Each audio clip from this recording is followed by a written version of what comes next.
salut à tous et bienvenue sur Farouk Academy. J'espère que tout le monde va bien et que tout le monde profite de son été. Alors, dans le cours d'aujourd'hui, je vais vous apprendre à installer une barre d'onglets dans notre application Cafégramme. En anglais, on dit tab bar et vous voyez, c'est la barre qui se trouve en bas des applications et qui permet d'accéder aux fonctionnalités de l'application plus rapidement. Voilà, donc je vais vous montrer aujourd'hui comment on peut y parvenir. Et vous verrez qu'on n'a pas besoin d'écrire des lignes de code pour cela et que tout se passe dans la partie Design Interface Builder pour l'intégration de cette barre d'onglets. Voilà, donc ça c'est le cours d'aujourd'hui et si vous êtes prêts, c'est parti. Pour la création d'une barre d'onglets, il faut savoir qu'il n'est pas nécessaire d'écrire du code. Tout se passe dans l'interface Builder, c'est-à-dire là où on va créer le design. Ok. Donc vous allez vous diriger dans main.storyboard. Ok, donc vous arrivez ici normalement. Et vous allez vous placer sur notre navigation controller initial, c'est-à-dire celui qui est précédé à gauche par cette flèche, ok, qui veut dire que c'est le premier contrôleur qui est chargé, ok. Et donc vous vous placez dessus, vous cliquez ici par exemple, ok. Et ensuite vous allez dans Editor, Embed in et vous allez faire Tab Bar Controller, ok? Et là, normalement, vous voyez à gauche de notre Navigation Controller un Tab Bar Controller qui apparaît. Ok, donc ça c'est très bien. Et donc maintenant, ce qu'on va faire, c'est que déjà, si vous le souhaitez, on peut relancer notre application, notre simulateur, et vous allez voir que dorénavant, on a une, euh, une barre d'onglets en bas de notre application. Ok, donc forcément, on va lui apporter des modifications. Donc, vous cliquez sur Item ici, euh, sous Navigation Controller, ok, et dans Attributes Inspector, vous allez changer le système Item à Favorites, ok, qui veut dire favoris, comme ceci. Et normalement, si on relance notre application, vous allez voir une étoile apparaître. Donc ça, c'est les, comment dire, c'est les icônes proposées par défaut par Xcode, ok. Si vous ne souhaitez pas importer vos propres images, etc., vous avez des valeurs par défaut que vous pouvez utiliser. Donc comme celle-ci par exemple. Par contre, un problème, c'est que regardez, lorsque maintenant, si je clique sur un des cafés, vous voyez que cette barre d'onglet est toujours présente. Mais admettons que lorsque je clique sur ce café, je souhaite qu'elle n'apparaisse pas. Et bien pour cela, ce que vous faites, c'est que vous vous rendez sur le contrôleur concerné. Donc là, on voit que c'est la vue détail qui est concernée. Donc on va se placer sur détail café view controller, donc ici, ok. Et là, vous allez cocher tout simplement cette option Hide Bottom Bar on Push, ok, comme ceci. Et normalement, si je relance mon simulateur, lorsqu'on cliquera sur le café, normalement, la, comment dire, la barre d'onglet ne sera plus présente. Et voilà, donc ça c'est très bien. Ok, donc ça c'était une première manière de faire. Ok, donc c'est-à-dire dans la partie interface builder. Il y a une autre manière de faire, bien évidemment, en code. Donc je vais vous la montrer. Donc pour cela, vous redécochez cette option. Ok, on peut arrêter le simulateur. Et donc là, on va dire que cette fois-ci, il faut se placer sur la vue initiale. Ok, donc la vue initiale à la base, quand on est dans l'application, c'est Café Table View Controller. Ok, et c'est Café Table View Controller qui envoie les informations vers la vue détail. Donc c'est dans Café Table View Controller ici, dans la fonction Prepare. Vous savez que c'est la fonction qui permet de passer des données d'une vue à une autre. Donc on se place ici. Et juste en dessous, vous allez écrire destination controller.hides bottom bar when pushed. Et là, vous mettez true. Et vous relancez le simulateur. Et là, vous allez voir que lorsqu'on cliquera sur un café, eh bien, la barre d'onglet ne sera plus présente. Voilà, donc ça, je vous ai montré les deux manières de faire. On va rester comme ça. Après, il faut savoir une chose, c'est que lorsqu'on ajoute une barre d'onglet à son application, c'est dans un souci d'organisation. C'est pour organiser, c'est pour mieux organiser son application que l'on rajoute une barre d'onglet. Ok, donc cela veut dire qu'il faut au minimum deux objets ici, voire plus. On va pas mettre une barre d'onglet juste pour un seul objet. Ok, et donc là, ce que vous allez faire, c'est que vous allez retourner dans main.storyboard. Et là, on va lui rajouter deux autres objets dans la barre d'onglet. Ok, donc pour cela, vous allez chercher un autre objet Navigation Controller. Ok, donc que vous pouvez placer ici par exemple. Ok, vous relâchez. D'accord, je vais zoomer dessus. Et donc là, tout d'abord, on va changer le titre. On va changer le titre ici à découvrir. Ok. Donc ça sera notre onglet découvrir ou découverte. Ouais, découvrir, c'est très bien, d'accord. Et donc ensuite, pour intégrer ce contrôleur-là à notre barre d'onglet, eh bien ce qu'il faut faire, c'est qu'il faut se placer sur le tab bar contrôleur, sur la barre d'onglet, vous appuyez sur contrôle et vous le dirigez vers le navigation controller. Vous relâchez et vous choisissez view controllers, d'accord. Et là, vous voyez qu'il y a une liaison qui se crée. Cool. Et en même temps, dans la barre d'onglet en dessous, vous voyez qu'il y a un nouvel item qui est apparu, un nouvel objet, ok, qui fait référence à notre objet découvrir. Et donc, on va le changer, on va le customiser. Donc, vous cliquez sur item ici, vous allez ouvrir la section de droite et ici, vous allez choisir Recent pour le moment, d'accord? Donc récent. Et donc là, par exemple, si je relance mon simulateur, vous allez voir deux objets dans la barre d'onglet. Ok. Donc là, vous voyez très bien. Donc il y a Favorites et il y a Recent. Ok. On va répéter cette manip une autre fois, encore une fois, pour, euh, pour notre troisième objet. Ok. Je sais pas pourquoi c'est lent quand je tire le Navigation Controller. Vous relâchez en tout cas. Et ici, on va mettre... qu'est-ce qu'on va mettre? On va mettre plus. Ok. Ok. Donc pareil, on crée la liaison déjà. Donc View Controllers. Et donc là, vous voyez, troisième item qui apparaît, objet. On se place dessus. Et ici, on va le changer à More. Ok, comme ceci. Cool. Donc là, je relance mon simulateur.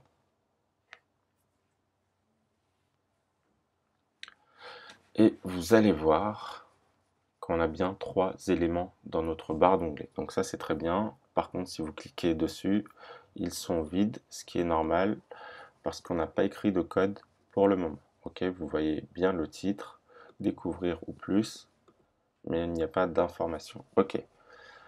Alors ensuite, vous voyez là pour le moment, la teinte, la couleur, elle est à bleu, donc par défaut, mais tout ça en fait c'est personnalisable. Donc c'est comme la barre de navigation, il faut se diriger dans le fichier app-delegate. Ok, donc c'est le fichier qui est chargé au moment où on lance l'application, donc avec toutes les configurations, et on va se placer juste ici, et on va écrire personnalisation de la barre d'onglet.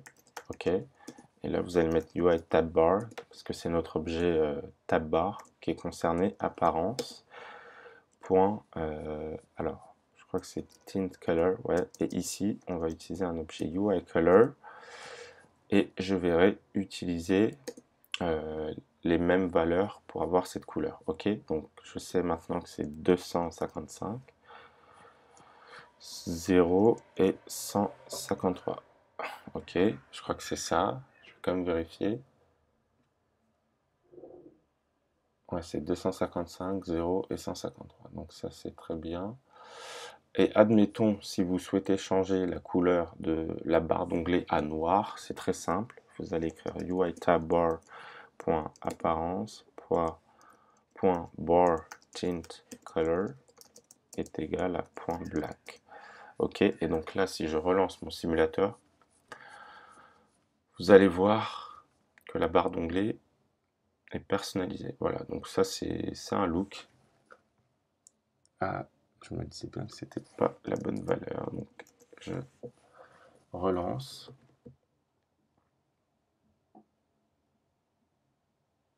Ok, voilà. Donc là, vous voyez que c'est un rendu plutôt pas mal.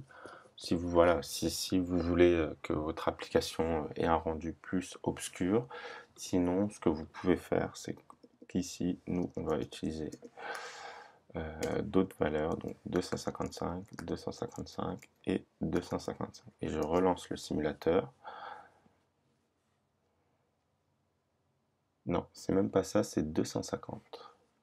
Ok. Ouais, parce que sinon, on voit pas trop la distinction. Alors, c'est 250. 250, donc c'est un gris très très très clair, je crois.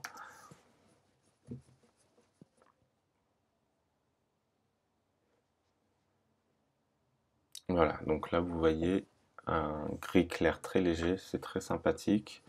Et donc là, ça fait bien ressortir l'objet sélectionné. Ok, donc ça c'est une chose de faite.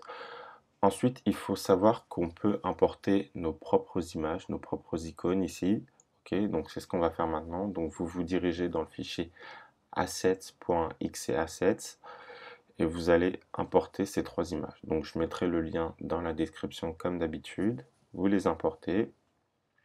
Ici, vous n'oubliez pas de cocher cette option Preserve Vector Data. OK. Et donc là, si on retourne dans main.storyboard, eh bien, on va aller changer ces images, tout simplement. Alors, donc on va commencer par le premier objet, donc c'était Favorites. Donc tout d'abord, ce que vous faites, c'est que ici, vous vous placez dans Custom, c'est-à-dire personnalisé. Et là, on va mettre Favori. Vous appuyez sur Entrée. Et l'image, je crois que c'est Favorite. OK. Ensuite, l'autre, il est là. Donc c'est Recents. OK. Donc là, vous allez encore vous mettre sur Custom. Ici, on va écrire Découvrir. OK. Et le nom, ce sera Discover. Comme ceci. D'accord. Et enfin, le dernier, c'est celui-ci. Donc, vous vous placez dessus. On choisit Custom. Et là, vous mettez à propos, par exemple. Je sais pas. Ouais, c'est pas mal. À propos. Et là, vous mettez About. Comme ceci. D'accord. Et donc là, je relance mon simulateur. Et normalement, vous devriez voir les changements. Ok, donc le titre aura changé ainsi que l'image. Voilà. Donc là, vous voyez Favoris. Là, vous voyez Découvrir. Et enfin, vous voyez à propos. Donc c'est très très bien. Ah, on avait mis plus. Bah, non, je vais mettre à propos parce que je suis pas fan de plus. Ici, je vais mettre à propos. Entrée. Je relance une dernière fois le simulateur. Enfin, juste pour vous montrer cette modif. Ensuite, il me reste encore une dernière chose en bonus à vous montrer. Et ensuite, on aura fini pour aujourd'hui. Donc la favori, la découvrir et la à propos. Cool. Ok, donc ça c'est très bien. Alors, la dernière chose que je voulais vous montrer, c'est regardez, là, dans le storyboard, ça devient un peu comme une toile d'araignée, donc ça part un peu dans tous les sens. Il y a une chose que vous pouvez faire pour alléger, on va dire, cette zone de travail, c'est que certains contrôleurs peuvent avoir leur propre zone de travail. Alors, je m'explique. Donc là, on va dire que pour cette barre d'onglet, on a trois contrôleurs qui y sont rattachés. Donc il y a celui-ci, celui-ci et il y a celui-ci. OK? Donc par exemple, ce qu'on peut faire, c'est vous sélectionnez ceux-là, ces deux-là, OK? Celui-ci et celui-ci. Donc là, vous voyez dans Document Outline, donc c'est à propos scene et à propos scene. Donc une fois que ces deux sont sélectionnés, vous allez dans Editor et vous choisissez Refactor to Storyboard. OK? Et donc là, on va écrire, je sais pas, ouais, à propos, comme ceci, ou même je vais mettre un petit p. Ok, donc à propos, pour un storyboard, vous faites save. Et ce qui va se passer en fait, c'est que, eh bien, Xcode bon, déjà, Xcode crée une zone de travail vraiment pour ces contrôleurs-là, ok, pour ce contrôleur-là. Donc déjà ça, vous pouvez le glisser ici. Et dans notre zone de travail générale, principale, il a créé une référence, donc un petit bouton qui fait référence à cette zone de travail. Et normalement, si je double-clique dessus, cela devrait me diriger vers l'autre zone de travail qu'on vient de créer. Ok. Ok, donc parfois ça fonctionne, parfois ça ne fonctionne pas, mais vous pouvez y aller en cliquant ici. Ok, donc on va répéter cette procédure, cette manip pour ce contrôleur aussi. Donc j'ai sélectionné les deux scènes pour découvrir. Vous allez dans Editor, Refactor to Storyboard, et là vous mettez découvrir, ok, comme ceci. Vous faites Save. Donc là, ça crée le lien. Ok, et donc ça nous crée aussi la zone de travail qui fait référence à notre contrôleur découvrir. Ok, donc là, pareil, je le place juste en dessous, histoire d'être bien organisé. Et si je retourne ici, pareil, j'ai un lien, donc ce que je vais faire, c'est que je vais le placer juste en dessous, comme ceci. Voilà, et donc là, vous voyez par exemple que c'est beaucoup plus allégé, plutôt que d'avoir plein de contrôleurs partout, ok? Et normalement, quand je double-clique dessus, je réessaye, ça devrait me diriger vers la zone de travail en question. Merci à vous d'avoir suivi ce cours jusqu'au bout. J'espère qu'il vous a plu. Il était beaucoup plus court que les cours habituels. Je vais essayer de réduire le format de mes cours, mais c'est pas évident puisque si je veux vous montrer toutes les manipulations, ça prend du temps. Voilà. Donc, le cours d'aujourd'hui est terminé. Il vous a montré comment vous pouvez intégrer une barre d'onglets au sein d'une application et vous aurez besoin de cette fonctionnalité pour vos futurs projets puisque cette barre d'onglets permet à l'utilisateur d'accéder plus rapidement à des fonctionnalités importantes d'une application. Donc ça, c'était très bien. Et donc, si vous avez apprécié ce cours, n'hésitez pas à lui lâcher un pouce bleu. Et sur ce, je vous dis à la prochaine, les amis. Salut!